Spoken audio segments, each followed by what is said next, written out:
आज सुबह के प्रवचन में परम पूज्य वृंदावन चंद महाराज जी बता रहे थे, और ये बहुत महत्वपूर्ण शिक्षा है कि गृहस्थ में होते हुए भी, जिसमें विभिन्न प्रकार की आसक्तियां हैं, व्यक्ति उसी पदवी को कैसे प्राप्त कर सकता है जो ब्रह्मचारी, वानप्रस्थी या सन्यासी को प्राप्त होती है। तो कहेंगे गृहस्थी में क्या दिक्कत है? दिक्कत ये है कि जैसे बारिश में घास उग जाती है, उसे काटा जाता है, उसके बाद कुछ समय बाद थोड़ा शांति रहती है, उसके बाद फिर घास उग जाती है, तो कुछ न कुछ कठिनाई गृहस्थी में रहती ही है। Is it not? अभी कुछ देर पहले कठिनाई का ही वर्णन हो रहा था, वो मैं नहीं कर रहा था समझ रहे हैं? वो कुछ ना कुछ रहता है, उसका स्वरूप ही है, वो आश्रम सेट ही ऐसे किया गया कि कुछ ना कुछ कठिनाई रहे। इसमें पैसे और गरीबी का कोई इसमें भेदभाव नहीं, वो कुछ ना कुछ परेशानी रहती है। इसमें कोई विरोध तो है नहीं। Is it not? विरोध है? नहीं, विरोध नहीं है। अब इसके अलावा घर परिवार की आसक्ति बहुत रहती है, बच्चे के लिए करना है, बच्ची के लिए करना है, लेकिन जो सूत्र बताया बहुत सुंदर है। क्योंकि देखिए, कई वक्त बोल रहे थे, हमने को समझा रहे थे, ये सोसाइटी है, इंटरनेशनल मठ नहीं है।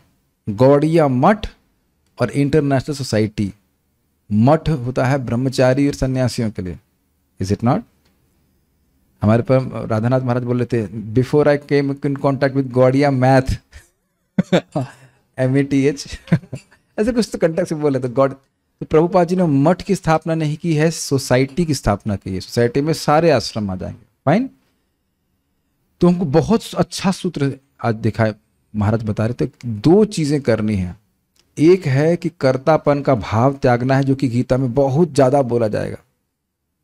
क्या कर्तापन का भाव है? कि भाई हम सोचते हैं ये वस्तुएं मेरी हैं, ये इंद्रियां मेरी हैं, ये शरीर मेरा है, मैं करने वाला हूं, जबकि सारी वस्तुएं भगवान के द्वारा दी जाती हैं। बहुत सुंदर बात है। जो आदमी पैसा लगा रहा है, शेयर्स के बारे में सब जानते ही होंगे, अगर आप 80% शेयर होल्डर हैं तो उस कंपनी के मुनाफे का कितना भाग आपको मिलता है? सिंपल क्वेश्चन बताइए।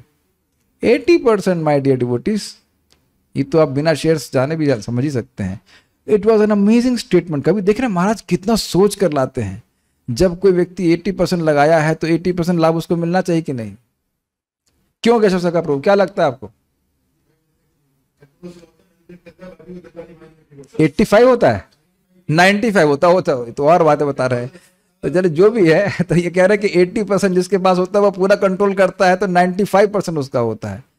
तो अब हमारे जो भी कार्य हैं, जो हमारी कंपनी हमने खोल रखी है, जो भी बिजनेस कर रहे हैं, करें, कोई दिक्कत नहीं, इंद्रियों से तो कर रहे हैं, करता हम स्वयं हैं, और बाकी सारी वस्तुएं भी जो हम ले रहे हैं, वो सब कुछ भगवान ने सृष्टि करी है, सब कुछ 100%।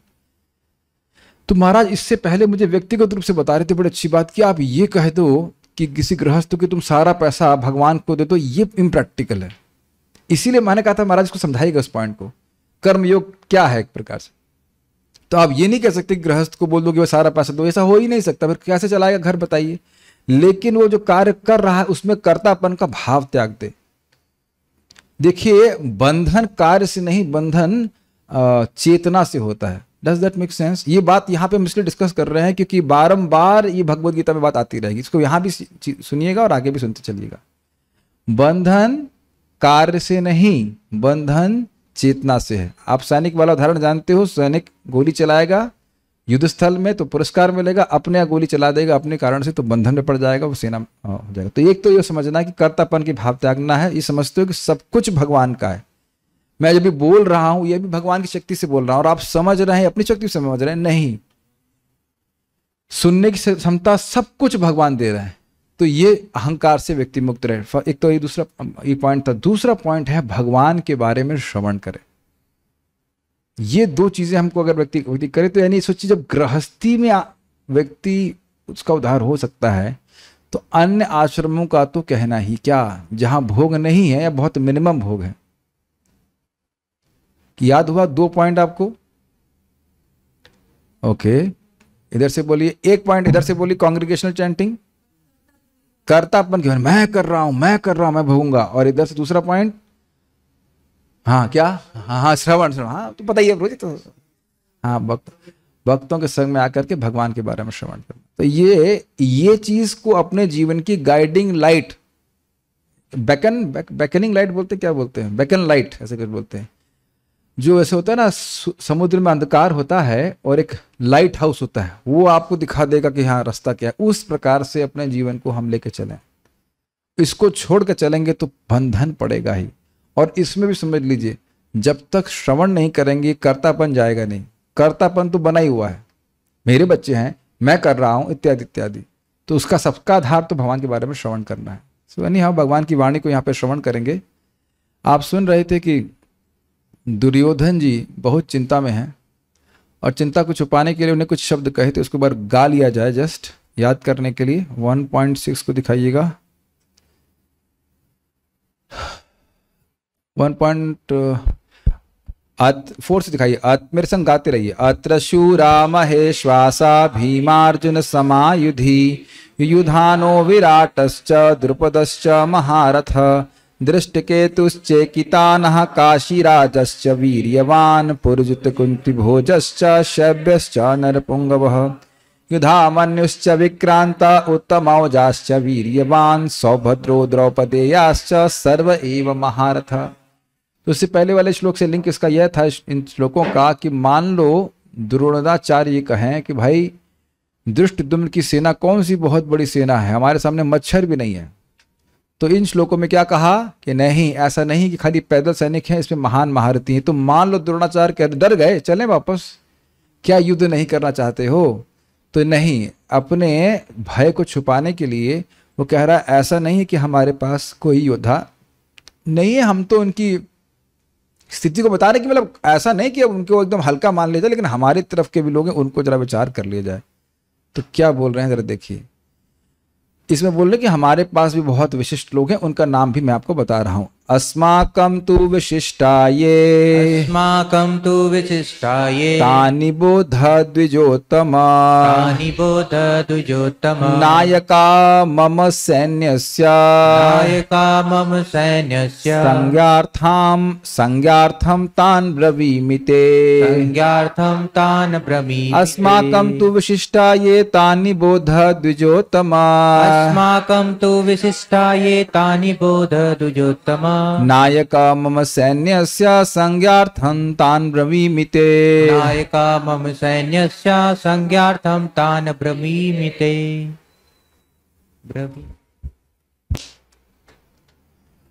अनुवाद। किंतु हे ब्राह्मण श्रेष्ठ, कौन है ये ब्राह्मण श्रेष्ठ?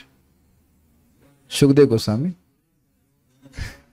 ठीक है, द्रोणाचार्य।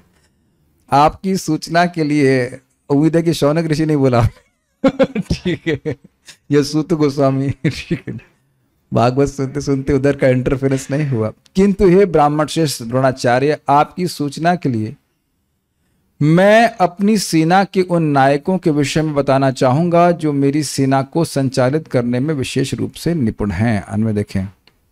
द्विजोत्तमा अस्माकं तु ये विशिष्टः मम सैन्यस्य नायकः तान् निबोधते संज्ञार्थम तान् ब्रवीमि। द्विजोत्तमा मतलब द्विज प्लस उत्तम, स्पष्ट है, ब्राह्मणों में श्रेष्ठ। अस्माकं तु हम लोगों की सेना में भी, तू का अर्थ यहाँ पे भी में लिया गया है।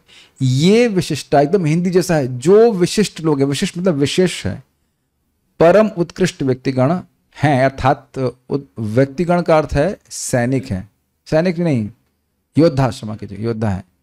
मम सैन्यस्य नायकाः, हमारी सेना के एक नायक गण हैं। अब देखिए इसी अर्थ में आपको बता रहा था मैं, मुख्य सेना नायक कौन है? अभी भीष्म पितामह, लेकिन सब नायक गण भी हैं, इसीलिए हम बोले नायकाः मम सैन्यस्य। Does it make sense?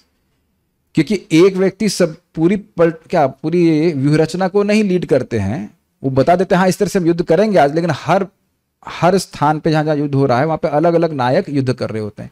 ये पता है आपको? Is it not? कहीं अर्जुन द्रोणाचार्य से युद्ध कर रहे होंगे, या अर्जुन कहीं पे दुर्योधन से युद्ध कर रहे होंगे, इस तरह से युद्ध हुआ करता था। तान उन लोगों को, निबोध समझे, समझे मतलब उनके गुणों को कहूंगा, ते संज्ञार्थम आपकी सूचना के लिए उन लोगों का, तान ब्रवीमि उन लोगों का नाम उल्लेख करता हूं। अस्माकं तु विशिष्टाये, अस्माक हमारे भी जो विशिष्ट लोग हैं, योद्धा हैं, तान निबोध द्विजोत्तमा उनको मैं आपको बोल रहा हूं। निबोध मतलब नितराम बोध, प्रबोधित करने के लिए, अच्छे से बताने के लिए बोल रहा हूं कि हमारी तरफ कौन कौन प्लेयर्स हैं, अगर ऐसे कहा जाए तो। हे ब्राह्मणों में श्रेष्ठ, किनको बता रहे हो? नायक मम सैन्य से, हम पैदल चलने वालों के नाम नहीं लेंगे, जो हमारे सेना के नायक हैं उनके बारे में बताएंगे। संज्ञार्थम तान ब्रवीमिते, ते का अर्थ यहाँ पे आपको मैं बोल रहा हूं संज्ञार्थम, समझाने के लिए कि संज्ञा का मतलब होता है ना, संज्ञा में नामवाचक होता है ना, क्या नाम रख रहा हूं, अभी नाम रखेंगे, noun, noun means name, is it not? संज्ञार्थम, ग्रामर भूल गए हिंदी की, संज्ञा था और क्या होता है? सर्वनाम। हाँ, संज्ञा और सर्वनाम। तो संज्ञा में नाम आता है ना, राम या राम कृष्ण प्रभु, तो राम कृष्ण ये एक संज्ञा हुआ ना, संज्ञा बोलेंगे ना, नाम उसमें आता है, गलत तो नहीं बोल रहे हैं? हाँ, संज्ञार्थ। हे भगवान, हिंदी की क्लास, गीता भूषण टीका। द्रोण शायद यह सोचे कि पांडवों की सेना को देख करके दुर्योधन भयभीत हो गया है, इसलिए अपने इस भाव को छुपाने के लिए वह धृष्टता के साथ बोलता है कि अस्माकम, मतलब ये श्लोक बोलता है, अर्थात हमारी सेना में जो योद्धा विशिष्ट हैं और जो नायक महान बुद्धि और अन्य गुणों से युक्त हैं। हाँ, विशिष्ट का अर्थ समझ गए? बुद्धि और अन्य गुणों से युक्त हैं, उनके बारे में आप मुझसे समझिए। बुद्धि की क्या जरूरत है युद्ध में? बुद्धि की बहुत जरूरत होती है। केवल सैन्य कौशल से काम नहीं चलेगा, रणनीति लगानी पड़ती है। आपको पता ही ना, वो 5 बाण रखा था दुर्योधन, बुद्धि लगाए थे ना कि हो सकता है भीष्म पितामह की मन चेंज हो जाए और वो बाण से पांडवों को ना मारे। और आप जानते हैं कि बुद्धिर्बुद्धिमतामस्मि, कृष्ण ने अर्जुन को बुद्धि दी, तुम्हारा एक वरदान बाकी रह गया ना दुर्योधन से, जाओ आज मौका है, ले आओ 5 बाण। तो वहां देखिए, वहां कोई झगड़ा नहीं हुआ, वहां बाण नहीं चले हैं, बुद्धि से काम हुआ है। भगवान की बुद्धि का कौन चल सकता है, लेकिन बुद्धि बहुत लगाते हैं। या फिर ये सब बुद्धि लगाई गई थी ना कि अभिमन्यु कैसे मारना है, या इत्यादि बहुत सारे। जयद्रथ को जब व्रत ले लिया अर्जुन ने मारने के लिए, तो उन लोगों ने बुद्धि लगाई कि सारी शक्ति आज अर्जुन को केवल रोकने में लगा दो, मार तो सकते नहीं जानते हैं अर्जुन को, लेकिन आज रोकने में लगा दो और उसके बाद फिर आत्महत्या कर लेंगे। ये सारा गेम केवल शस्त्रों से नहीं हो रहा है, बुद्धि से भी चल रहा है। तो हमारे पास बुद्धि से युक्त बहुत से लोग हैं और अन्य गुण भी हैं, शक्ति इत्यादि भी है। मैं बोलूंगा ताकि आप सम्यक रूप से समझ सकें उनके बारे में, अर्थात संज्ञार्थम। एक बड़ी अजीब सी बात है ना, एक तरफ कह रहे हैं द्विजोत्तम और ये भी जान रहे हैं कि आचार्य उनके सेना नायक हैं, तो उनको ये बताने की जरूरत है क्या? Is it not useless? क्या आप लोग मुझे बताएंगे, क्या नाम है, हिलादनी शक्ति माता जी, आप मुझे बोलें कि मैं आपको बता रही हूं कि ये रामकृष्ण तो अच्छा मृदंग बजाते हैं। व्हाट? वो तो बजाते ही हैं ना, ये आश्चर्य की बात नहीं लगेगी? ये कभी आप बताएंगे मेरे को कि रामकृष्ण अच्छा मृदंग बजाते हैं? नहीं, इसकी कोई जरूरत नहीं है, रोज ही तो मृदंग बजाते हैं आप हमारे साथ में। कभी सोचा आपने इस तरह से? द्रोणाचार्य को दुर्योधन सिखाएंगे कि कौन कौन युद्ध में तेज हैं? आप बताइए, क्या द्रोणाचार्य को पता नहीं किसका क्या सामर्थ्य है? तो आप देख रहे हैं अपने भय को छुपाने के लिए वो कर रहा है। It doesn't make any sense ना। द्रोणाचार्य को पता नहीं कौन कौन लोग आए हैं, ये सोचा कभी आपने इस तरह से? See Bhagavad Gita is so interesting, actually very interesting. कोई जरूरत नहीं है द्रोणाचार्य जी को बताने की, लेकिन अपना भय छुपाने के लिए वो इसीलिए इसको बोला गया था राजा वचनम अब्रवीत। पॉलिटिकल व्यक्ति है, देख आपने कभी अनुभव किया हो कि झूठ बोला हो, ये मत बोलना कि नहीं बोला, और उसके बाद हम कितना उसको कवर करने का प्रयास करते हैं, है कि नहीं? जो ऐसे भी नहीं कोई कह रहा है, लग रहा है पकड़ा जाएगा, ये भी तो झूठ है। आप किसी को बोल दो मंगल आरती क्यों नहीं आए, अरे देखिए क्या बहाने होते हैं, पर पेट में दर्द था, ये था वो था, अच्छा ऐसा सब, कितने बजे उठे, और सारा अगर खोल लिया जाए पूछ के तो बहुत सारे झूठ निकलेंगे इसमें, ऐसा होता है। ये झूठ तो प्राय लोग बोलते ही हैं, मतलब क्यों, कहाँ थे, क्लास में क्यों नहीं आया, अरे प्रभु जी बस वो ये ऐसे करके। क्लास थी आज ऐसा मासूम चेहरा बनाएंगे, लग रहा है अच्छा, हमें लगा मुझे क्लास कैंसिल होगी। तो ऐसे बहुत सारे बहाने करते हैं। जब भय होता है डांट खाने का या कुछ भी, भय होने पे ही व्यक्ति झूठ बोलता है। मोस्टली भय उन्हें भी बोलता है। तो यहाँ अपने भय को छुपाने के लिए ये सब बात नहीं बोल रहा है। नहीं तो एक कोई बिल्कुल इर्रिलेवेंट बात है कि द्रोणाचार्य को बता रहे भीष्म है, देखिए भीष्म क्या मतलब है। मैं बोलूंगा ताकि आप सम्यक रूप से समझ सके। ऐसा लग रहा है अब एक तरफ बोल लो द्विजोत्तमः और तुम समझा रहे हो उनको। पांडवों के प्रेम के कारण अगर आप युद्ध नहीं भी करेंगे, अब देखिए और आशय है इसमें, तो भी भीष्म आदि के द्वारा मैं विजय प्राप्त कर लूंगा, यह इंगित करके वह द्रोण के क्रोध को उत्पादित करने का प्रयास कर। भय तो छुपाया उसने। अब ये कितना सुंदर टीका है। आप क्या सोच रहे हैं? आपने कि आपकी वजह से तो ये अनर्थ उत्पन्न हुआ है। धृष्टद्युम्न को ज्ञान क्या भीष्म दे दिए? आप ही दिए। मान लीजिए आप कहें कि तो हमको टॉन्ट कर रहे हो, हम युद्ध छोड़ के जा रहे हैं, मान लो ऐसे कहें, तो ऐसा नहीं है कि हम हारने वाले हैं। ये भी बात है एंगल।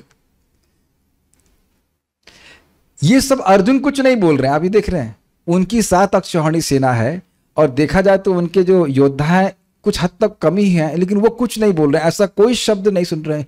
अर्जुन देख के टेंशन में आ रहे हों, ये देख रहे हैं आप, अंतर देख रहे हैं। भौतिक रूप से बहुत कम है लेकिन कोई भय नहीं है, कृष्ण की शरण में है। और इधर देखिए 4 अक्षौहिणी एक्स्ट्रा है, प्लस योद्धा एक से एक हैं, अनडिफिटेड, फिर भी भय है। बारंबार इस बात को समझिएगा, भगवान का आश्रय लेके ही व्यक्ति निर्भय हो सकता है, नहीं तो कुछ भी व्यवस्था बनाएंगे भय बना रहेगा। बहुत तिकड़म कर रहा है। अगर फिर मैं वही बोलूंगा कि द्रोणाचार्य जी को ये कहना कि आप अगर नहीं भी लड़ेंगे तो भी हम युद्ध जीत जाएंगे, बिल्कुल से कहते हैं पिन मारना होगा। मैं फिर रिपीट करूंगा कि द्रोणाचार्य जी को समझ में आ रहा है कि ये क्या बोल रहे हैं। मतलब कहते हैं आप हम पर एक तरह से हमारी ईमानदारी पे आप शक कर रहे हैं, ऐसे कर तो और क्रोधित होकर लड़ाई करेंगे। Quiz time will be after this, will not ask question right now. Next श्लोक पढ़ के क्विज लेंगे, इतनी जल्दी नहीं। तो किन किन का नाम ले रहा है देखिए, लेकिन द्रोणाचार्य उससे खुद स्वयं ना हो जाए तो इसलिए सबसे पहले उन्हीं का नाम ले रहा है। भवान आप है, अब आपसे बड़ा कौन है भाई? तो इसलिए बोला जाए उनको भवान भीष्मश्च कर्णश्च कर्णश्च कृपश्च समितिञ्जय अश्वत्थामा विकर्णश्च सौमदत्तिस्तथैव च अन्ये च बहवः शूरा मदर्थे त्यक्तजीविताः नानाशस्त्रप्रहरणाः सर्वे युद्ध विशारदाः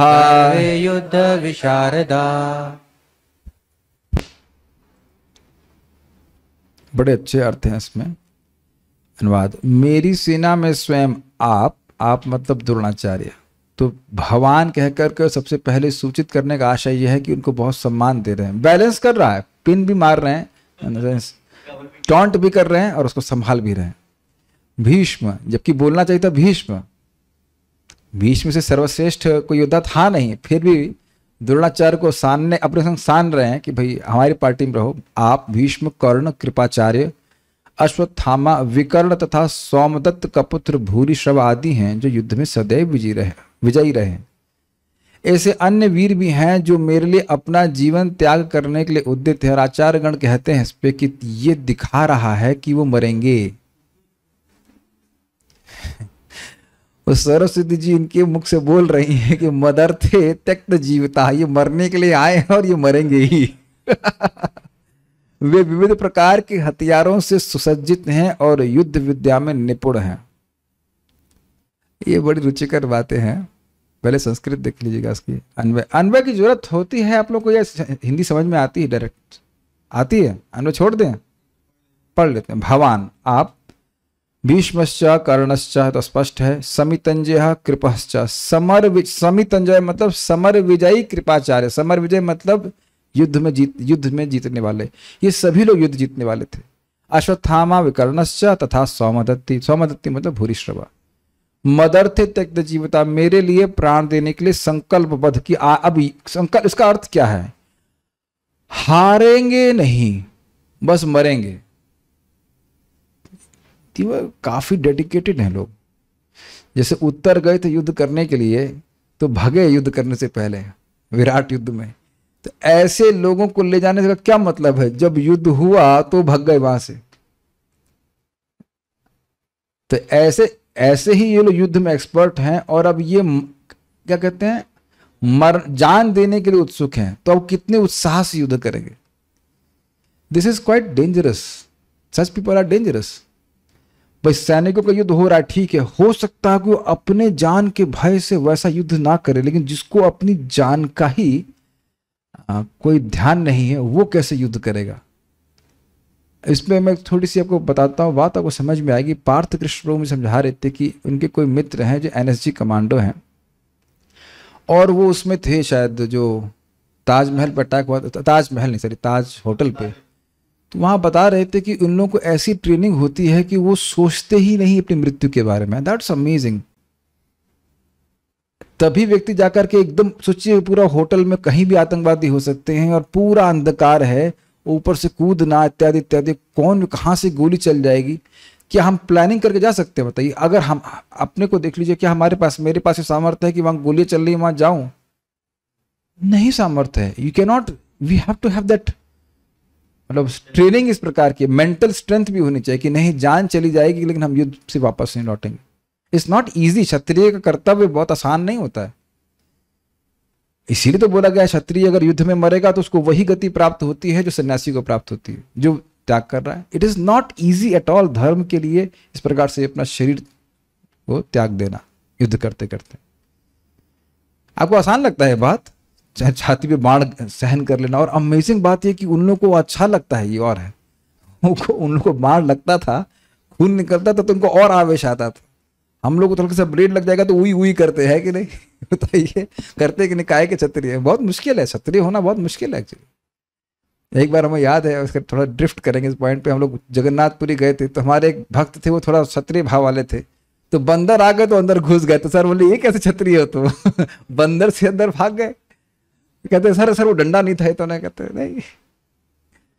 नहीं नहीं हमारे सीनियर थे उनकी बात कर रहा हूँ आईटी में। एनीवेज, तो ये आप समझ गए कि शरीर छोड़ने के लिए भी संकल्पबद्ध हैं, और एक अर्थ क्या है कि शरीर छोड़ेंगे ही, मरेंगे ही सभी लोग। नाना शस्त्र प्रहरणा, अनेक अस्त्र शस्त्रों से सुशोभित हैं। अरे मरने के लिए आए हैं और डंडा लेके आएंगे तो क्या फायदा होगा? कहाँ उधर बाढ़ चलाएंगे? आप एक एक पॉइंट को पकड़िए। ठीक है, आपके मान लीजिए लोग युद्ध करने के लिए आए, अच्छी बात है, अस्त्र अस्त्र भी है या ऐसे ही आ गए लुंगी पहन के? तरह कहने कहा से ये कि अच्छा सुबह उठे और ब्रश करके आ गए युद्ध करने के लिए? नहीं, मरने के लिए भी तैयार हैं और अस्त्र शस्त्र भी। हमने सुना इस प्रकार से, चाइना भारत का युद्ध हो रहा था तो भारतीय सैनिकों के पास हथियार भी नहीं थे और उनके पास हथियार बहुत थे। पता नहीं कितनी सही गलत बात हम नहीं जानते, लेकिन सुना इसी प्रकार से है, सत्य था, क्योंकि उस समय भारत ने अस्त्र बनाए नहीं थे बहुत। तब तो हम हारे थे, जो भी कह लीजिए, पल्ला उनका भारी पड़ गया था। तो ये भी बहुत अच्छी बात है कि इनके पास बहुत सारे शस्त्र हैं, अस्त्र हैं, तो युद्ध हमारा पक्का है। हाँ, लेकिन चलाना आता है क्या? एक एक पॉइंट हो सकता है ना। द्रोणाचार्य बोल सकते हैं कि ठीक है भाई, तुम मारने के लिए आए हैं, शस्त्र लेके भी आए हैं, लेकिन चलाना भी तो आना चाहिए। मान लीजिए आप लोगों को एग्जाम्पल दूं, ब्रह्मास्त्र जल से चला जाता है, यू नो दैट। जरूरी नहीं है कि वो बाण से चलाया जाए, मंत्र द्वारा के हो सकता है, यू नो दैट। और बाण भी अब एक से एक बाण उनके पास हैं, अस्त्र हैं, इत्यादि इत्यादि। सर्वे युद्ध विशारद, विशारद मतलब निपुण। तो 3 गुण बता रहे हैं। कौन कौन से गुण है? हाँ, नहीं, एक था समितंजय, सारे युद्ध में ये सभी लोग युद्ध जीतने वाले हैं। उसके बाद अश्वत्थामा भी कभी हारे नहीं थे किसी से, अनडिफीटेड चैंपियन। कृपाचार्य भी कभी हारे नहीं थे, सब एक से एक लोग हैं। उसके बाद मदर्थे त्यक्त जीविता, बिल्कुल मतलब मरने के लिए तैयार है, न कोई भय नहीं है। अच्छा, एक और बात है, मरेंगे तो इनको क्या मिलेगा राज्य से? कुछ नहीं, लेकिन इतने संकल्पबद्ध हैं कि मरने के लिए तैयार है। मर गए तो क्या मिलेगा? से राज्य से तो कुछ नहीं मिलेगा। इतने डेडिकेटेड है, समर्पित है, ये कहने का अर्थ। उसके बाद शस्त्र अस्त्र भी हैं उनके पास। नाना शस्त्र मतलब एक प्रकार का नहीं, बहुत तरह के। ये कट जाएगा तो वो है, वो कट जाएगा तो ये अर्थ है। और उसके बाद चौथा है युद्ध विशारद, उनको चलाने में समर्थ भी हैं, और अन्य चा बहवा शूरा संति, पूर्व कथित से भिन्न, मतलब जो इनका नाम रखा गया इनके अलावा और भी बहुत सारे शूरवीर हैं। तो पांचवा गुण हम सब लोग पे होगा, शूर ये भी हैं और अन्य शूर भी है। ओके, संस्कृत देखिएगा। भवान, भवान कौन है यहाँ पे? द्रोणाचार्य। बोले तो संस्कृत के स्कॉलर बनते जा रहे। भीष्मश्च और भीष्मदेव, कर्णश्च और कर्ण, कृपश्च कृपच, समितंजय ये कौन है? युद्ध में जीतने वाले, ये सब उनका गुण है। ठीक है। अश्वत्थामा, ठीक है। विकर्ण कौन है? कौरवों का ये वो भाई है जिसने द्रौपदी के अपमान का विरोध किया था। ये बड़ा रुचिकर बात है। और वह सभा छोड़ करके चले गए थे, लेकिन क्योंकि भीम ने ये निर्णय किया था, या निर्णय नहीं, व्रत, संकल्प नहीं, वाव को क्या बोलते हैं, वही तो होता है व्रत, व्रत लिए थे कि मैं सारे के सारे कौरवों को व्यक्तिगत रूप से मारूंगा। तो विकर्ण को मारते हैं और उसके बाद उनकी परिक्रमा करते हैं।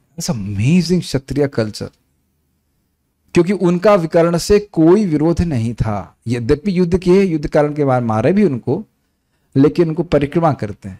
आप देखिए कितना कल्चर था पांडवों में। ऐसा नहीं था कि वो दुश्मनी, देखिए जगत में लोग दुश्मनी करते हैं किसी से, तो जो उसका भाई होता है उसे भी दुश्मन मान लेते हैं, लेकिन भीम दुश्मन नहीं माने विकर्ण को। युद्ध था, युद्ध किए, उनने मारा भी, लेकिन परिक्रमा की। बहुत हमको जब भी ये मैं बोलता हूं, मुझे विकर्ण की बात आती है। कितना रेस्पेक्टफुल है पांडव, एक्चुअली युद्ध कर रहे हैं लेकिन कितना रेस्पेक्टफुल कल्चर है। और एक और रुचिकर बात बताऊं आपको, बात यहां पे आ रही है तो, कि जब भी अन्य कोई पांडव या जैसे अर्जुन कुरुओं के लड़कों से, कौरवों से युद्ध करते और ऐसा होता कि उनको मारने की नौबत आती, तो वो छोड़ देते, कहते भीम मारेगा क्योंकि उसने व्रत लिया था। ये भी इंटरेस्टिंग है ऑलमोस्ट। या और साथ कि किसी को लगेगा कि मार दे, लेकिन छोड़ो, भीम मारेंगे, तो भीम ही। कितना अमेजिंग है कि आप सोचो, अगर आप एक सैनिक हो, आपके सामने कोई उग्रवादी, आप छोड़ेंगे नहीं, दूसरे वाले सैनिक आपके मार देगा, उसका कोटा है। कैसा तो ये लोग युद्ध कर रहे हैं। काफी इंटरेस्टिंग है कि नहीं? काफी इंटरेस्टिंग है। सौमदत्तिस मतलब भूरिश्रवा, वो भी थे। अन्य चा बहवा शूरा मदर्थ त्यक्त जीवता, अन्य लोग भी जो शूरवीर हैं वो मेरे लिए शरीर छोड़ने के लिए उपस्थित हैं। ये सभी पे लागू होगा, ये सभी लोग, ऐसा नहीं कि भीष्म शरीर त्यागने के लिए नहीं उपस्थित हैं। नाना शस्त्र प्रहरणा, विभिन्न प्रकार के शस्त्रों से वे सुसज्जित हैं, और सभी युद्ध में विशारद हैं, मतलब एक्सपर्ट हैं। ठीक है। गीता भूषण टीका। भवान अर्थात द्रोण, विकर्ण दुर्योधन का छोटा भाई था। सौमदत्ती अर्थात भूरिश्रवा, द्रोण आदि 7 वीरों का जो वर्णन हुआ है वह सब युद्ध में विजयी रहे, अर्थात समितंजया, अनडिफीटेड चैंपियन। एक छोटी सा पास टाइम सुनाना चाहता हूं अश्वत्थामा का, ये हमको बहुत अच्छा लगता है। अश्वत्थामा बहुत चिढ़ गया था कि ये लोग जीतते जा रहे हैं और हम हारते जा रहे हैं, तो उसने कौन सा अस्त्र उपयोग किया था? नारायण अस्त्र। और नारायण अस्त्र की ये खूबी थी, एक खासियत थी कि इसकी काट किसी अस्त्र से नहीं हो सकती, और जो भी इसके विरुद्ध खड़ा होता उसकी तरफ ये बढ़ करके उसको समाप्त करता। तो भगवान हल्ला कर दिए, भगवान श्री कृष्ण ने पांडवों की सेना के, सब लोग अपने हथियार डाल दो, अब भगवान नारायण ही हैं। नारायण तो, नारायण की बात जानते हैं, नारायण अस्त्र के बारे में। क्या यह बुद्धि का उपयोग हुआ कि नहीं है? नहीं तो उधर से अस्त्र चलेगा तो यहां सोचेंगे हम भी कुछ ब्रह्मास्त्र चलाए, पाशुपात अस्त्र चलाए। नहीं, नारायण अस्त्र कुछ भी काटने वाला नहीं था। तो होता, भगवान कितना प्रेम करते हैं। और सब लोग प्रणाम करने लगे उसको। तो जो लोग प्रणाम कर रहे थे उनको नारायण अस्त्र कुछ नहीं करेगा, भगवान नारायण की शरण में जाएंगे तो कैसे उनको अहित कर सकते हैं। लेकिन कौन खड़ा रह गया? भीम। भीम अगर कहा जाए सामान्य भाषा में बकैती से कहते ना, नहीं मैं झुकूंगा नहीं, मैं क्यों झुकूंगा, मैं क्षत्रिय हूं, मैं नहीं। तो भगवान तो एकदम पिता, भगवान तो है ही पिता। अब भगवान के सामने भीम का बल तो कुछ चलने वाला नहीं है, तो जबरदस्ती पकड़ के उसका मुंडी नीचे करा दी, नीचे मुंडी नीचे कर।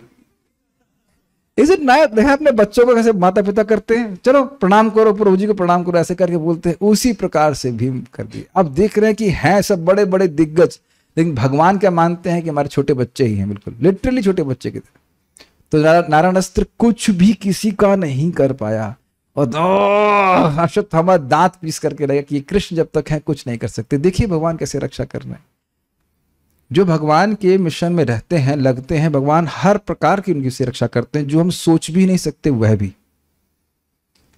यहाँ बात आ जाती है हमको, अरे जब भी अश्वत्थामा की बात आती है हमको एक बात याद आती है।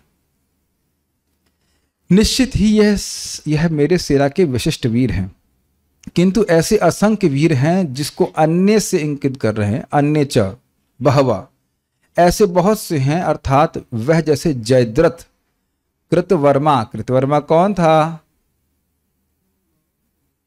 कृतवर्मा भूल गए? कृतवर्मा और अक्रूर भगवान के ससुर के मर्डर में इन्वॉल्व थे, याद है आपको? वही कृतवर्मा। ये एक अक्षौहिणी सेना, भगवान की एक अक्षौहिणी सेना के कमांडर थे, उसको लेकर के आए। ये कृतवर्मा थे। ये भी मरे नहीं थे, ये यहाँ महाभारत में नहीं मरे थे, ये मरे हैं प्रभास क्षेत्र में जाकर, जो युद्ध हुआ उसमें नहीं मरे थे। और शल्य, जो मेरे लिए अपने प्राणों को त्यागने के लिए दृढ़ प्रतिज्ञ हैं। एक और उस पर कहानी सुनना चाहेंगे आप लोग? आज तो संडे है, we can have here more stories. शल्य मामा थे, किसके मामा थे? युधिष्ठिर महाराज के, स्पेसिफिकली युधिष्ठिर महाराज के कह लीजिए मामा थे। अब किस रिश्ते से थे समझ नहीं आ रहा, लेकिन है शायद माद्री के भाई थे, ऐसे कुछ था, मैं भूल रहा हूँ, लेकिन जो भी रहे उनके मामा थे। तो वो युधिष्ठिर महाराज की तरफ से युद्ध करने के लिए आए थे। तो दुर्योधन इतना चालू रामाचार्य जैसे कहना चाहिए तो उसने बहुत अच्छी व्यवस्था करी इनके खाने पीने की, खूब टेंट लगाया, खिलाया पिलाया। तो वो सोचे जरूर युधिष्ठिर महाराज व्यवस्था किए होंगे, तो ऐसे बोल दिए कि जिसने भी इसकी व्यवस्था करी है मैं उसकी तरफ से युद्ध करूंगा। दुर्योधन ने कहा बहुत बहुत धन्यवाद, सामने तुरंत आ गया बहुत बहुत धन्यवाद, कहते हैं ओहो। तो शल्य ने कहा कि तुमने मुझसे धोखा किया है तो चलो ठीक है। वो भी सोच रहे कि मैं भी धोखा करूंगा। तो बाद में वह कर्ण के सारथी बनते हैं, और जितनी बार वो युद्ध करने आता अर्जुन से तो उसको डिप्रेस करते, तुम तो इसके लायक नहीं हो, ये तो बहुत शक्तिशाली है, इसका बड़ा प्रभाव होता है युद्ध में, उस प्रकार से बोला करते थे। बीच में वह भी कुछ एक दिन के लिए, जहां तक समझता हूं कि वह कमांडर रहे और मारे गए थे युद्ध में। ये लिखा है यहाँ पे, ये भी प्राण को त्यागने के लिए दृढ़ प्रतिज्ञ है। यदि इसकी आवश्यकता हुई तो, अर्थात मदर्थे त्यक्त जीवता, मतलब अगर मरना पड़ा तो मरने के लिए भी दृढ़ प्रतिज्ञ हैं। इन सभी को का मेरे प्रति अति स्नेह के कारण, इनके शौर्य के आधिक्य के कारण और युद्ध के इनके पांडित्य के कारण मेरी विजय सिद्ध होगी। इन वचनों से यह इंगित करना है। अब थोड़ा समझने का प्रयास कीजिए। ये कहना कि इनका मेरे प्रति अति स्नेह, ये कौन से शब्द से समझ में आ रहा है? मदर्थे त्यक्त जीवता। अब ये शब्द क्या आपने सामान्य भाषा में नहीं सुना है? बेटा मैं तो तेरे लिए जान भी दे सकती हूँ या जान भी दे सकता हूँ इत्यादि। दें या ना दें, या जरूरत पड़े या ना पड़े, लेकिन ऐसा कोई बोलता है तो व्यक्ति को लगता है कि हमसे बहुत प्रेम कर रहे हैं, क्योंकि प्राण से अधिक कोई प्रिय वस्तु होती नहीं है। तो ये स्पष्ट हो गया। शौर्य के आधिक्य के कारण, ये कौन सा शब्द है? संस्कृत दिखा सकते हैं? संस्कृत में कौन सा शब्द लग रहा है कि इनका शौर्य बहुत अधिक है? एक तो शब्द है शूरा, युद्ध विशारद, कहाँ लिखा है? हाँ, युद्ध विशारद और समितंजय, ये सभी शूरवीर है युद्ध करने, ये भी चीज है। और आगे देखा जाए क्या लिखा है इसमें। तीसरा गुण क्या है? युद्ध के इनके पांडित्य के कारण, वह भी क्लियर हो रहा है युद्ध विशारद शब्द से ही हो रहा है। तात्पर्य, दुर्योधन उन अद्वितीय युद्ध वीरों का उल्लेख करता है जो सदैव विजयी होते रहे हैं।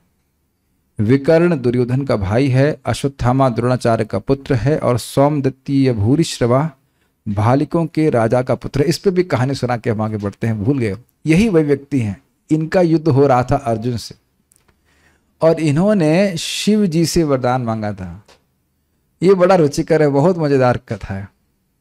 तो उसका खासियत ये थी कि वो गदा, शिव जी उनको एक गदा दिए और कहे कि ये गदा आप किसी पे चलाओगे वो मार देगा इसको, ये अमोघ है।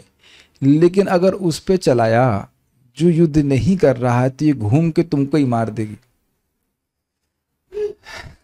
आप देखें कि शिव जी भी बहुत अद्भुत, मतलब उनकी असीमित बुद्धि है, तो बहुत सोच के वो आगे देख करके वरदान देते हैं। शिव जी से भी कोई चीटिंग नहीं कर सकता है। तो हमको बहुत अच्छा लगता है पास टाइम।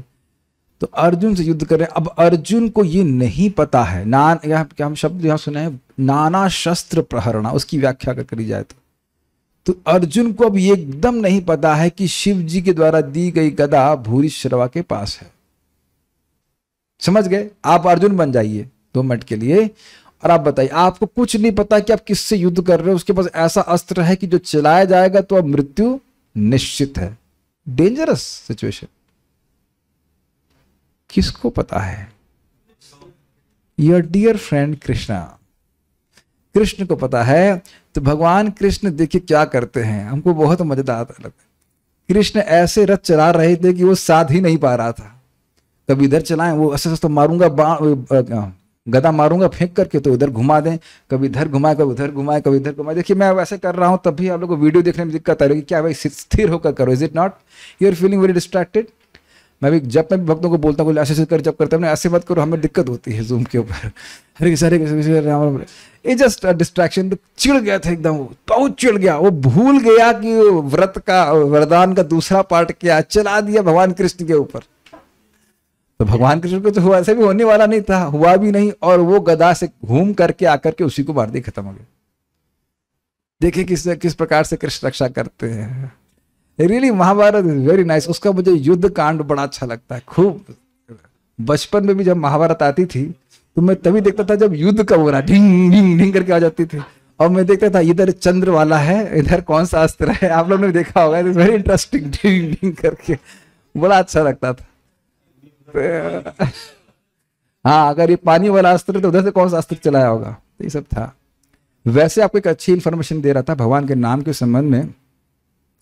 ये जो हम लोग, आप लोग को पता नहीं होगा, हम लोग गायत्री मंत्र करते हैं, वो है उसमें थोड़ा बहुत परिवर्तन कर देंगे तो ब्रह्मास्त्र का मंत्र हो जाता है। आज मैं जब करते समय जो बात याद आ रही थी, और प्रभुपाद जी से पूछा गया कन्वर्सेशन में, तो स्पष्ट मैं पढ़ा हूं कि क्या ये हरे कृष्ण मंत्र गायत्री मंत्र से भी अधिक शक्तिशाली है? Prabhupada said yes. सी, और हरे कृष्ण मंत्र भी तो दीक्षा की भी कोई अपेक्षा नहीं कि आप दीक्षा लेके ही जब कर सकते हैं, इत्यादि इत्यादि। क्या लिवर एनी हाउ, बस मन में विचार आ रहा था, बोल दिया। आनंद लीला प्रभु कह रहे हैं कि वो मंत्र चाहिए उनको, मिल जाएगा, गुरु जी के पास जाइए गुरु जी देंगे आपका। अच्छा ठीक है। कर्ण अर्जुन का, कहाँ थे हम लोग, आधा भाई है, क्योंकि वह कुंती के गर्भ से राजा पांडु के साथ विवाहित होने के पूर्व उत्पन्न हुआ था। इसकी कथा आप सब जानते हो तो हम नहीं बताएंगे। कृपाचार्य की जुड़वा बहन द्रोणाचार्य की को ब्याही थी कृपि। जहां तक अन्यों का यथा जयद्रथ, कृतवर्मा तथा शल्य का संबंध है, वे सब दुर्योधन के लिए अपने प्राणों की आहुति देने के लिए तैयार थे।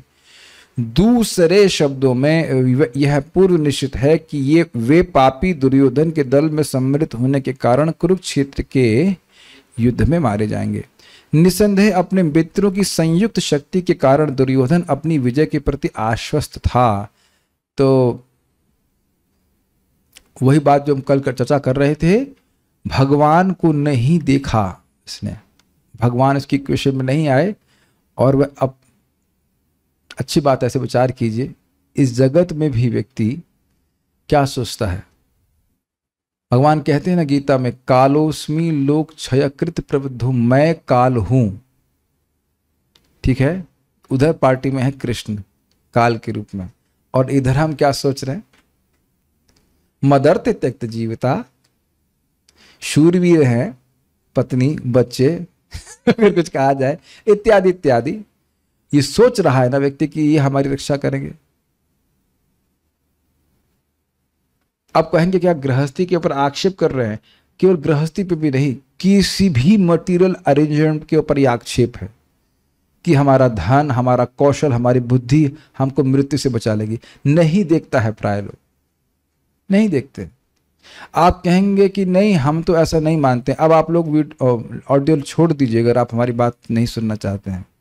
लेकिन जो व्यक्ति सुबह उठ के जाप नहीं कर रहा है, तो यही तो है ना उसका विश्वास कि नाम के अलावा कुछ है जो मुझे मृत्यु से बचा लेगा। आप मेरी बात से रिलेट कर रहे हैं कि नहीं? Do you have guarantee that you will live by 12 PM? 12 PM बोलेंगे ना, 12 PM, यस। 12 बजे तक जिंदा रहेंगे, कोई गारंटी है? और लोग सोचते हैं आराम से भजन तो हम कर लेंगे, क्या दिक्कत।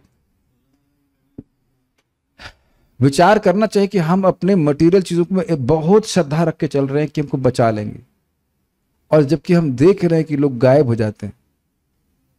सो we should not only make fun of Duryodhana. Duryodhana का ही मजाक नहीं बनाना है, कुछ अपने भी देखना है कि हम लोग इस प्रकार से आश्रय ले रहे हैं कि भगवान का। बहुत इंपॉर्टेंट है। Nobody can save us from death except Krishna and Krishna katha and Krishna's name. क्या था वो? मृत्यु शामित्र कर्मणि। कुछ याद आ रहा है मृत्यु शामित्र कर्मणि का? जब हम कथा कर रहे हैं तो यमराज जी वहीं पे आ गए हैं, तो कौन मरेगा? ऐसे तो सबको मार ही रहे हैं, वो स्लॉटर हाउस की तरह। ठीक है, ये भूल जाइए, सब मत सुनिए, बस छोड़ दीजिए। लेकिन ये सोचना चाहिए कि हमारे भौतिक व्यवस्था हमको कुछ भी हेल्प नहीं कर सकती सब चीजों में। चलिए अब हम प्रश्न करेंगे 1.7। इस प्रश्न के हकदार हैं हमारे रूम वाले डिवोटीज। इजी क्वेश्चंस, जब फिलोसफिकल आएगा तब हम जूम डिवोटीज को पूछेंगे। So start.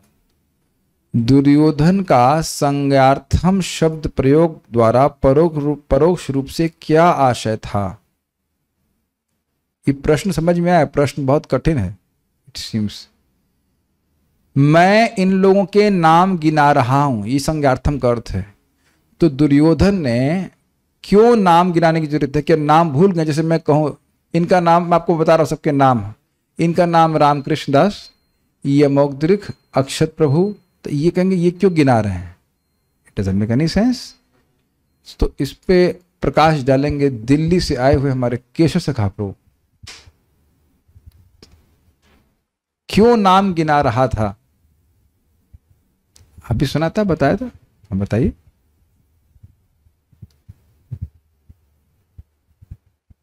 माइक पे तो बताइए। ओके, एक था भय को दूर करने के लिए, लेकिन माइक पे बताइए, माइक पे रखे। लेकिन और भी हमने टीका में क्या पढ़ा था?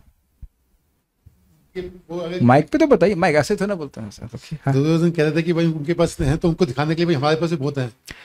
ओके, ये भी था कि हमारे पास भी बहुत हैं, ये भी ठीक उत्तर है। एक और उत्तर था। ओके, माता जी की तरफ से माइक दीजिए। क्या आप दोनों माइक अपने पास ही रखना चाहते हैं? एक माइक इधर रखिए, एक माइक इधर रखिए। हाँ जी, बताइए। ओके, आप बताना चाहते हैं, बताइए। थे कि ये समितिज्ञा या विशिष्ट वीर हैं। हाँ, ओके। दुर्योधन ये बताना चाहता था कि अगर वो द्रोणाचार्य पांडवों के प्रति स्नेह के कारण अगर युद्ध ना भी करे तो भीष्म तो है ही, जो उनके कारण हमारी जीत है। यस, और उस पर भी भगवान सबसे पहले बोल रहा है, तो क्रोधित भी कर रहा है, शान भी रहा है अपनी तरफ। Good, very nice. दुर्योधन क्या इंगित करके द्रोण के क्रोध को उत्पादित करने का प्रयास कर रहे हैं? तो ये तो बड़ा स्पष्ट है। हाँ, स्पष्ट है। आप नहीं भी जाओ करोगे तो ये। दुर्योधन ने अपनी सेना के सैन्य बल का वर्णन क्यों किया? ये भी सिमिलर ही है, ठीक है। क्या ये एक ही प्रश्न को अलग अलग तरह से कर रहे हैं क्या? आप लोग देखते नहीं हैं इसको? मुझे लगता है जो क्वेश्चन फ्रेम कर रहे हैं वो दूसरे का क्वेश्चन नहीं देखते। और जो एडिटर साहब है वो तो बिल्कुल नहीं देख रहे। एडिटर साहब को लगता है एक भी प्रश्न का उत्तर नहीं पता है। मैंने बोला था कि मान लो दो हमारे प्रश्न करने वाले हैं, वो दो अस्त्र छोड़ रहे हैं उधर से, तो उनको मिला के देख लीजिए, ये एक अस्त्र कॉमन है, मतलब एक प्रश्न कॉमन है, तो उसको उत्तर नहीं देना है, उसको नहीं रखना है। और अलग अलग कलर से उसका मतलब नहीं है कि वो प्रश्न अलग हो गया। प्रश्न एक बार, उत्तर वही है, ठीक है। बच गए आप लोग। ओह, फिनिश। इसमें और कौन से हैं? नहीं, इस पे तो फिनिश हो गया, एक ही प्रश्न बना उसके ऊपर, ठीक है। 8 और 9 के ऊपर आधारित। अपनी सेना में दुर्योधन ने किन वीर योद्धाओं का वर्णन किया जो कभी नहीं हारे? तो इसको बताएंगे राम कृष्ण प्रभु। हाँ, श्लोक दिखा दो। चलो ओपन बुक श्लोक दिखा दो बेटा, ऐसा जैसा नहीं। सबसे पहले द्रोणाचार्य भीष्म पिता। भवान भीष्मश्च द्रोणश्च कृपश्च समितंजयः। गाना है, कैसे बता सकते हैं? नहीं, गाना नहीं है, बोलना है। भवान आप मतलब द्रोणाचार्य, भीष्म पितामह, हाँ, कर्ण, कृपाचार्य, जो ये लोग क्या कहते हैं अनडिफिटेड चैंपियन रहे हैं। इसके अलावा अश्वत्थामा, विकर्ण, सोमदत्ती, ये सब लोग कभी हारे नहीं है। विकर्ण कौन था और कर्ण कौन था?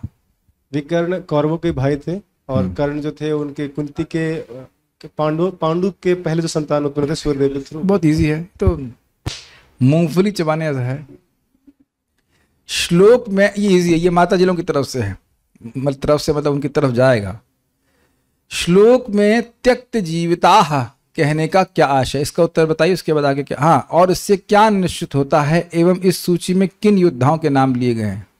ये लास्ट वाला पार्ट अच्छा है, बताइए। अच्छा, बाकी माता जी लोग बोलना नहीं जानते या खा के नहीं आए। अनुभा माता जी, आप क्लास में थी कि नहीं थी? मुझे जानते क्या लगता है, ऐसे तो ये लोग बड़े बड़े एग्जाम क्या ACCA PCCA सब कर लेंगे, और यहाँ एक छोटा सा प्रश्न का उत्तर नहीं दे पाते, इतना कठिन है। हम लोग, मैं क्या अवधि बोल रहा था, उर्दू बोल रहा था, क्या बोल रहा था। और आपके वो कौन, आपका नाम भूल रहा हूँ प्रभु जी, राजकुमार प्रभु के पीछे 2 लोग भक्तन का नाम क्या है? ब्रज कृष्णा, ठीक है। नाम याद होने से मैं उनको पकड़ पाता हूँ। और पीछे वाले प्रभु जी का नाम क्या है? संज्ञार्थ से बताइए जरा हम लोग को सबको। आपके पीछे वाले का नाम क्या है? हाँ, राजेश प्रभु। और आपके पीछे वाले? भानु प्रभु, वरुण। आप लोग आएंगे ना गीता क्लास में? हाँ, मैं नाम याद रख लेता हूँ पकड़ने के लिए। सो बताइए, क्या त्यक्त जीविता कहने का क्या आशय है? श्लोक में त्यक्त जीविता का अर्थ है जो प्राण देने के लिए संकल्पबद्ध है। Very good. और इससे क्या निश्चित होता है? इससे यही निश्चित होता है कि जितने भी योद्धा थे जो संकल्पबद्ध थे, वो मतलब अपने दुर्योधन के प्रति बहुत ही वो थे, मतलब हाँ, लॉयल थे, प्रेम से युक्त थे। और एक और अर्थ है, सही बोला आपने, एक और है, मरेंगे ही। ये सारस्वत अर्थ है, ये बोल नहीं रहा है कि मरेंगे ही, सारस्वत अर्थ है, मतलब बोल नहीं लायक, सरस्वती जी बुलवा रही हैं उससे। वो ये बोल रहा है कि मेरे लिए मरने के लिए तैयार है, मत। और वो ऐसे कहा जी, ऐसे बोलिए, ये सब मरने के लिए तैयार हैं। कुछ समझ आ रहा है? मर ही जाएंगे सर, तो ये मरने के लिए तैयार है, मतलब मर, बस तैयार कर दिया, इनको मारा जाएगा ऐसे करके। और इस सूची में किन योद्धाओं के नाम लिए गए हैं? सबके जिनका नाम लिया गया। और अन्य च बहवा शूरा, सारे मरेंगे, एक नहीं बचने वाला है। भूरिश्रवा किनके पुत्र थे और उनकी क्या विशेषता थी? सोमदत्त के पुत्र भूरिश्रवा। अब विशेषता क्या थी तो पता नहीं है, लेकिन भाई देखिए, प्रश्न इतना कठिन मत पूछे कि वक्ता क्या बोलेगा क्योंकि वक्ता, मालूम मैं कथा नहीं बताता तो आप लोग कैसे मालूम चलता। तो खैर, उसकी गदा के बारे में बताया कि इसके पास विशेष गदा थी। ये कैसे मालूम चला? लग रहा है पिछले लेक्चर को सुन करके क्वेश्चन सेट किए जा रहे हैं, ऐसा कुछ है क्या? नहीं, वो तो है, लेकिन प्रश्नकर्ता को ऐसे प्रश्न करना चाहिए ना जो टेक्स्ट पे हो, आउट ऑफ टेक्स्ट नहीं पूछना चाहिए। एकमात्र कुरु योद्धा कौन था? ये तो भाई, ये प्रश्न करता तो बड़ा खतरनाक है। ये तो लग रहा है कि अब मैं पहले क्वेश्चन पढ़ के आऊंगा फिर प्रवचन करूंगा कि भाई प्रवचन क्वेश्चन के अनुसार होना चाहिए। एकमात्र कुरु योद्धा कौन था जिसने द्रौपदी के चीर हरण से असम्मति दिखाई थी? विकर्ण। और भीम ने ये तो लग रहा है कोई एस्ट्रोलॉजर है पिछले लेक्चर। अब एक होता है ना कि कुछ लोग, कुछ श्रोता इतने तेज हो जाते हैं कि उनको पता है कि वक्ता क्या बोलने वाले हैं, आगे क्या बोलेंगे ये पता है उनको। ठीक है, fine, this is really nice and funny. Bhim ने किस प्रकार उनके प्रति सम्मान दर्शाया? तो परिक्रमा करके। This is really funny. Okay, समितंजय शब्द का क्या अर्थ है? तो बहुत ईजी है, सारे युद्धों को जीतने वाले हैं।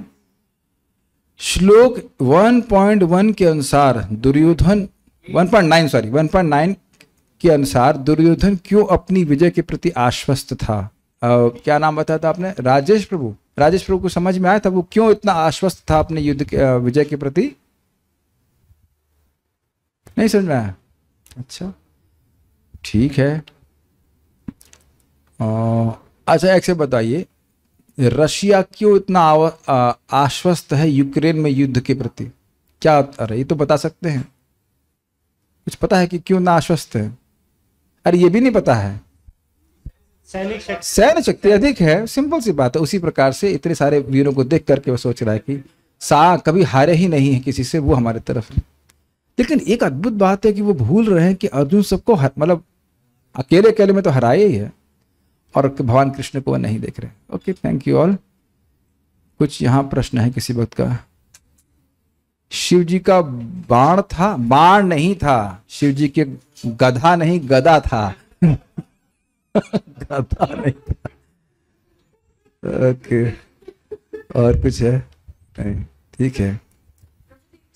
हाँ, एक बात आप ध्यान रखिएगा, हम बार बार उसको हरि नाम से भी रिलेट कर सकते हैं। बार बार देखो बातें आती हैं कि भगवान अर्जुन की सेना को अपनी सेना मान रहे हैं, विजय कुटुंब रथ है, भागवत में सुन चुके हैं। तो उसको युद्ध कराने के लिए कुछ भी कर रहे हैं, है कि नहीं? वो गदा मार रहा है तो इधर उधर चला रहे हैं। और ये आपको हंसी नहीं आती कि जो भगवान ब्रह्मांडों की सृष्टि कर रहे हैं, उनको इसमें मजा आ रहा है कि रथ में अपने अर्जुन को कैसे बचाना है। This is quite personal. Krishna is very personal. जो बड़े बड़े ब्रह्मांडों की सृष्टि कर रहे हैं, जो ब्रह्मांड सृष्टि हो रही है, यहाँ 2-4 हजार 5 करोड़ लोगों के बीच में युद्ध हो भी रहा है, हु केयर्स? कहते हैं I can't care less, Krishna can say that but he cares. एक भक्त बोल रहे थे, हम उससे बिल्कुल विरोध करेंगे, व्यक्ति बोल रहे थे कि Krishna does not micro manages the life of a devotee, it is not true. He does micro manages the life of a devotee. जिस दिन से भक्ति करना शुरू किया है, उसी दिन से भगवान संकल्प ले लिए हैं कि इसको मुझे निर्गुण बनाना है, लेकिन आप जानते हैं कि तुरंत नहीं बनाते।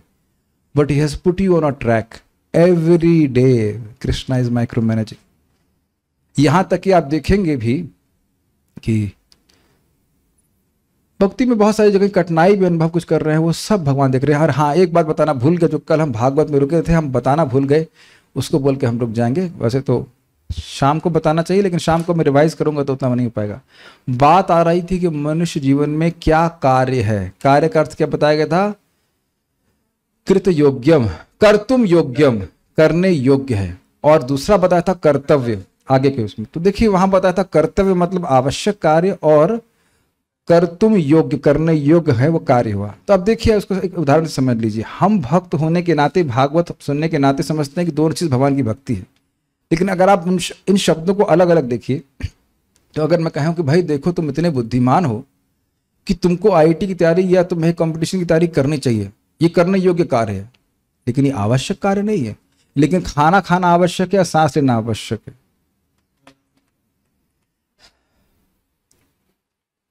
Do you agree? हर अवस्था में सांस लेना, खाना खाना आवश्यक है। बिना खाना खाए हम मर जाएंगे। लेकिन अब जरूरी नहीं है कि हम अगर बहुत पढ़ाई किए हैं या कुछ स्थिति को नहीं प्राप्त किए तो आवश्यक है सबके। लेकिन भक्ति करने योग्य कार्य है और ये आवश्यक भी है। इसके बिना हमारी दुर्गति हो सकती है।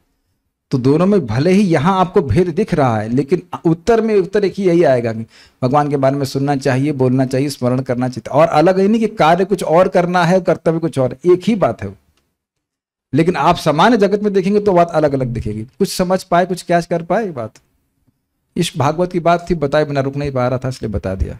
ओके, कुछ आपका प्रश्न? यस माता जी। प्रभु जी, एक नॉर्मल क्वेश्चन है। श्लोकस में कई योद्धाओं के नाम आए जो अनडिफीटेड चैंपियंस रहे हैं, तो उन्होंने कभी आपस में लड़ाई नहीं की थी महाभारत के अलावा? बिकॉज अगर सबके सब अनडिफीटेड थे तो। ऐसा सुना तो नहीं गया है। देखिए अनडिफीटेड चैंपियन ये भी तो हो सकता है ना। बट जैसे एक ही पहले बात तो देखिए, पूरे विश्व में दुर्योधन का राज था, कौरवों का राज था। और एक प्रश्न मेरा भी होता, अगर हम नीचे बैठे होते तो हम भी ये प्रश्न करते कि भाई ये लोग हैं और कंस भी तो था। ये आज तक मैं समझ नहीं पाया कि कंस इतना परेशान करने वाला व्यक्ति था, तो ये भीष्म पितामह भक्त होने के नाते कंस को क्यों पिटाई नहीं की? ये मैं आज तक नहीं समझ पाया। जो व्यक्ति परशुराम से भी नहीं हारे, वो कंस को क्यों नहीं पिटाई की? कंस ने बहुत परेशान किया ना, वसुदेव जी को बंदी बना लिया, सब कुछ किया, तो वहां क्यों चुप रहे? ये प्रश्न का उत्तर हम भी नहीं जान रहे। हम भी क्या, हमको ब्रह्मा थोड़ी ना, लेकिन मुझे आज तक नहीं मिल पाया कि बात क्यों। कंस को भगवान ने मारा था, क्या कंस से उससे पहले क्या वो भीष्म पितामह नहीं थे? तो वो क्यों नहीं मारे समझ में नहीं आया। और यहाँ तक इन लोग की बात है, सब एक पार्टी के थे तो आपस में युद्ध नहीं करते, जनरली युद्ध नहीं देखा गया इनका आपस। अलग राज्य से थे। तो भाई ये बताइए कि वो पूरे विश्व के ये राजा कैसे हुए फिर? ठीक है, देखिए कुछ भी हो, भीष्म पितामह से युद्ध करने का सामर्थ्य किसी का नहीं था। परशुराम जी से युद्ध करने का सामर्थ्य किसी का नहीं था, और वो हारे नहीं थे। तो अब या तो कुछ अलायंस बन गया होगा, कुछ होगा, हमको उस बारे में जानकारी नहीं। तो वो लोग अलायंस बना लेते होंगे, अब नहीं युद्ध किए होंगे, यही तो समझा सकते हैं। माइक्रो मैनेज मीन्स मतलब छोटी छोटी बातों को भगवान नहीं देखते। इनकी बताइए कि ऐसी कौन सी बात है जो भगवान नहीं देखते हैं। इस समय हमारे दिमाग के सारे तंतु कौन एक्टिवेट कर रहा है, खाना कौन हजम कर रहा है। जब आप भक्त नहीं थे तब भी, तो पता नहीं कैसे कह रहे हैं, उन्होंने कैसे कहा था, लेकिन ऐसा है नहीं। ये सब योद्धा विराट तथा द्रौपद युद्ध में तो हारे थे, फिर इन सबको विजयी क्यों कहा गया, उस हमें कैसे समझ सकते हैं। ये मैं सोच रहा था कि प्रश्न आएगा कि विराट युद्ध में अर्जुन ने सबको हराया था, अब क्या कहा जा सकता है। ये कुछ समझ में, या तो ये अतिशयोक्ति के रूप में उपयोग कर रहे हैं। विराट युद्ध में किया गया था, लेकिन इस पर हम विचार करेंगे।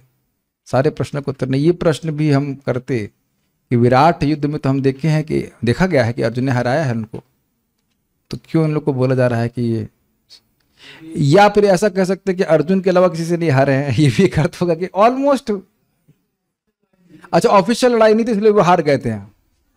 वाह, ये अच्छा परपट है कि भाई युद्ध ऐसे ही मजाक के लिए हो रहा है। तो अरे एक बात बताइए, बृहन्नला से कोई हारने का क्षत्रिय बताइए, शर्म की बात नहीं होगी कि हारे। तो अगर जगत में प्रसिद्धि होगी तो यही प्रसिद्धि आप सिद्धि आप यश यही होगा ना कि बृहन्नला से हार के आ गए। लेकिन वहां पे जो मैंने इसे पढ़ा था वो था कि एक एक करके युद्ध कर रहे थे सब लोग, वहां थोड़ा देख रहे थे, एक साथ मिलकर युद्ध नहीं कर रहे थे अर्जुन से। वहां पे आप पढ़ेंगे तो एक एक आता है, युद्ध करता है, उनको हरा देते हैं, फिर भाग जाते हैं। ऐसे तो कर्ण भी हारे ही हैं, आप जानते ही हैं। जब द्रौपदी की शादी हो रही थी, पता है ना आपको, तो सब लोग हल्ला कर रहे, ये ब्राह्मण से, क्षत्रिय की कन्या, क्षत्रिय की लड़की ब्राह्मण से शादी नहीं करेगी। ये लोग क्षत्रिय के वेश में थे, तो फिर झगड़ा किए थे, तो वहां भी वो हरा दिए थे अर्जुन को। तो अर्जुन ने सबको हरा दिया था, ब्राह्मण के वेश में थे। ये सब बातें पता होंगी महाभारत में। तो अब ऐसे ऑलमोस्ट कह लीजिए, या तो अतिशयोक्ति कह रहे, लेकिन हाँ, भीष्मदेव कभी नहीं हारे थे। हाँ नहीं, हारे नहीं थे वो। ही जस्ट गॉट, कुछ थोड़े से मोहित से हो गए थे, हारे नहीं थे वो। हाँ, वो उसको मैं फिर पढ़ करके बता दूंगा, वो हारे नहीं थे वो। भीष्म, जो लोग हारे थे उनके गहने वो उठा करके ले आए थे, क्या नाम से, विराट। भीष्मदेव हारे नहीं थे। भीष्मदेव कभी नहीं हारे हैं, किसी से नहीं हारे। As a matter of fact, जब वो मारे भी गए हैं तो भी वो धोखे से मारे गए हैं। शिखंडी को सामने रख करके बाण चला रहे थे। जो व्यक्ति ने बाण ही नहीं चला रहा है तो अब इतना ही कह सकते मेरे से हरा दिया है। वो बोला गया, जब तक हाथ में मेरे अस्त्र है नहीं हरा सकते। एक छोटी सी और बात यहाँ पे बता दे रहा हूँ, जब जयद्रथ को मारना था, इंटरेस्टिंग था। देखो भगवान कृष्ण कैसे बुद्धि देते हैं। तो द्रोणाचार्य सबसे आगे खड़े हो गए अर्जुन के और युद्ध करने लगे, और अर्जुन भी हार नहीं रहे थे। तो भगवान कहे, इनसे टाइम मत वेस्ट करो, ये हारने वाले नहीं है। बड़ा इंटरेस्टिंग है, यहाँ समय मत बर्बाद करो। क्या तुम समय बर्बाद कर रहे हो युद्ध करके, समय बीत रहा है, चलो। तो भगवान उनसे युद्ध किए ही नहीं, रथ को घुमाइए किनारे कर दिए। द्रोणाचार्य चिल्ला रहे, अरे क्या कर रहे हो, क्षत्रिय होकर के तुम ऐसा कर रहे हो, भाग रहे हो। भगवान सुन ही नहीं रहे, घुमा दिया रथ कस के। चलो उधर पे। हमको बहुत रुचिकर पास टाइम लगते हैं, तो भगवान बहुत बहुत प्रेम करते थे। ठीक है, द्रौपद युद्ध में तो अर्जुन नहीं थे। द्रुपद युद्ध, अरे द्रुपद युद्ध क्या बात कर रहे हैं, द्रुपद युद्ध योद्धा तो में तो अर्जुन नहीं थे। I don't know. Okay, so will stop here. हाँ, पारायण करना है तो आनंद प्रभु है प्रिपेयर्ड। ओके, अच्छा ठीक है। श्रीमद् भगवद गीता की जय, श्रील प्रभुपाद की जय।